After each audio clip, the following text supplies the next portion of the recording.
ஒரு சாதம் பண்ண போகிறேன். இது வந்து எங்கள் சௌராஷ்டிரா சமையலில் ரொம்ப சொல்லுவாங்க. அதாவது புளிசாதம் மாதிரி, ஆனால் புளிசாதம் இல்லை, அது குக்கரில் வச்சிடலாங்க. ஸோ இப்போ பாருங்கள், ஒரு கடாய் அடுப்பில் வச்சுருக்கேன். எண்ணெய் ஊற்றியாச்சு.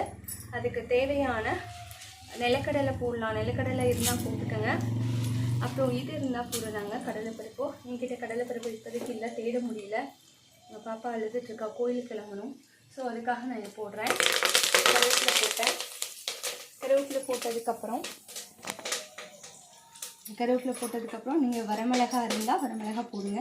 எத்தனை உங்களுக்கு தேவையோ அத்தனை போடுங்க. நான் வந்து ஒரு 4. Hi viewers, good evening to one and all.